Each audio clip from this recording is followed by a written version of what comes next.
Today I'm in St. Petersburg, Florida in winter. So while it's not the ideal time to go into the ocean or go to a beach, a lot of people are still here because it is Florida and the climate is still great even in winter.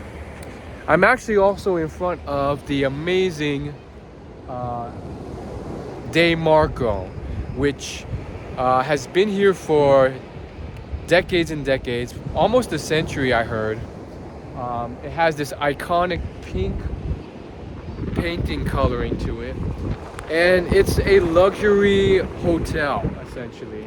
So if you want to book your stay here, it's a fantastic place to check it out. I was actually able to explore the lobby, check out the inside, check out some of the pool area briefly, and it is a world-class establishment. You can just tell there's all these servers going in and out all the time. As you can see, there's plenty of people walking along the beach even in this weather. The air is fresh here. I don't know about you, but as someone who has traveled constantly for the last 2 years and seen so many states and cities and towns as this road trip YouTuber, I would say the air here is pretty fresh here, and I would say here in Utah, and arguably, I mean, there's definitely a lot of states with fresh air, but right now I would say the air here is just very fresh. You can feel it. There's all these seashells right on the beach. Like if you need to collect really unique giant seashells, this is the place to do them. And they're not small either. These are like giant seashells. It's kind of creepy too. They're just littered across the beach, and they just go on for miles all the way across. Now, some people hate Florida, some people love it, some people would never move here. I know someone who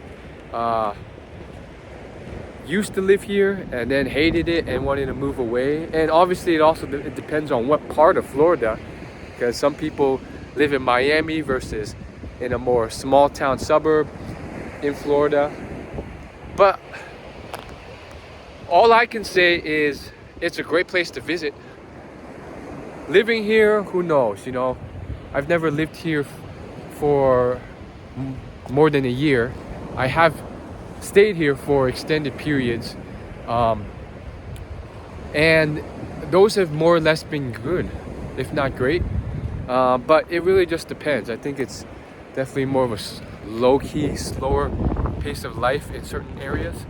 And if you're okay with that, just walking the beach all the time, relaxing, then by all means. But to each their own. Some people absolutely love it here. I was just talking to an Uber driver who seemed to be in her 80s or 90s, and she said she chose this area specifically because it has so much art. It's almost like a mecca for painters.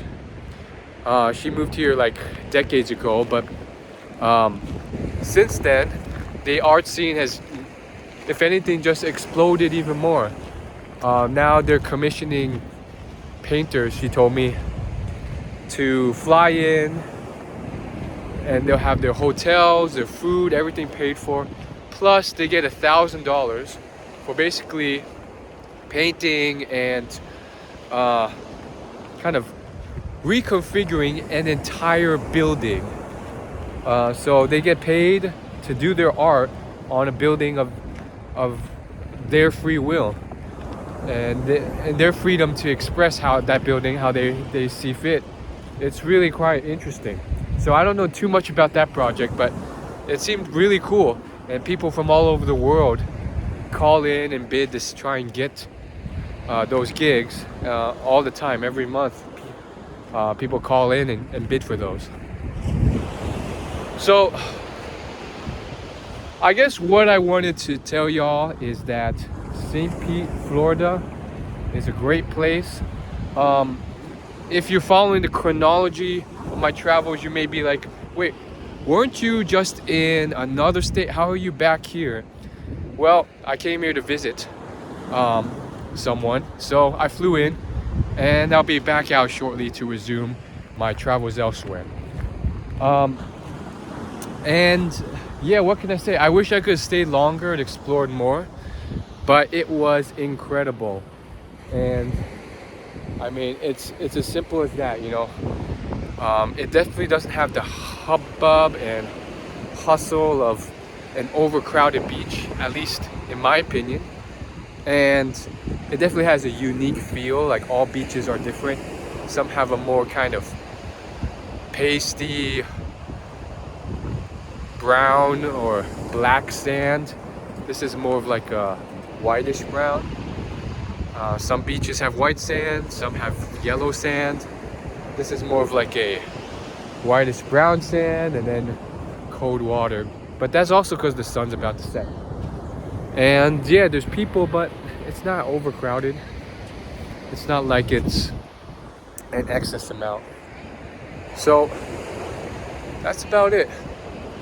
I think y'all should check it out, especially in the summers or springs when the water heats up. If you can afford to check out this area, it is beautiful. I was able to briefly check out downtown the day before. It is amazing. The architecture and everything is just so unique. It almost feels like its own world. Like me coming from the Mideast of the US, growing up there, there's nothing like it. It was literally like I had gone to a vacation town or something, or just something so different, where the architecture and the colors, which you can also kind of see here, yellows, the light blues, you don't really see that elsewhere in such abundance and vibrance with the architecture, people moving about. So it really did just feel at a heightened level. Everything was so vibrant, and it felt low-key too. People weren't like in a rush like Chicago or New York. It felt smooth. The waves here also are unique. Like, some waves are more violent. This beach's waves today are more soft and gentle. So today's not a bad day. So yeah. And I think really, if I had to peg one point to this video, it's that you should check out St. Pete, Florida, at least once in your life.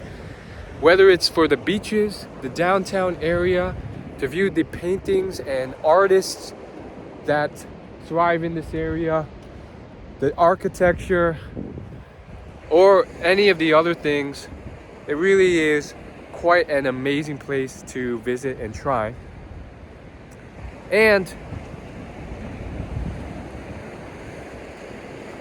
I think the other lesson or point, if I had to make a second one, is that when you choose a place to live or settle, because I think that was the conversation I had with my Uber driver, and I think that's a conversation on the place of some travelers. You know, many traveling nomads just visit a place to visit it, never even considering ever wanting to move or live there, or if that's even possible.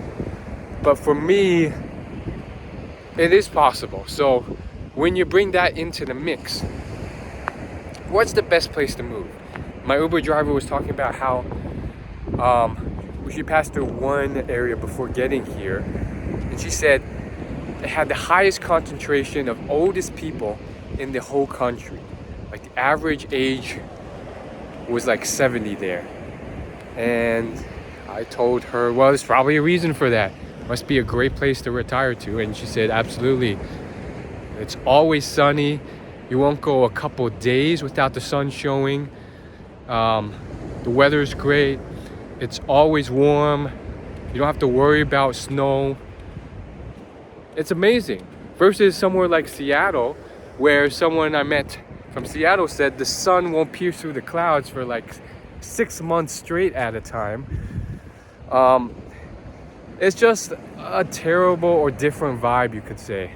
So with all that being said, the choice for where to live and doing it, that is up to you. And it's a bigger discussion than we can discuss in one video. But for that, I would like to put St. Pete also on your map. Now, I don't know if I would settle here. It may be a little too slow paced for me, even if I retire. But, you know, my thoughts may change. What are your thoughts? Would you settle here if you could? Have you considered it? You get a beautiful beach. Obviously, cost of living is higher here, but it's a really cool place to live. Very calm, relaxing. You don't have to worry about the cold or lack of sun anymore. So that's that. And yeah, frankly, I just wanted to make a video because I was excited being here in St. Pete. I wanted to show it to you and wanted to show something and practice my communication skills while walking this beach and showing you the beauty of this area. Once again, there is De Marco, and look how far away we've gone. So we'll probably head back. Thanks for watching. Check it out, St. Pete, Florida.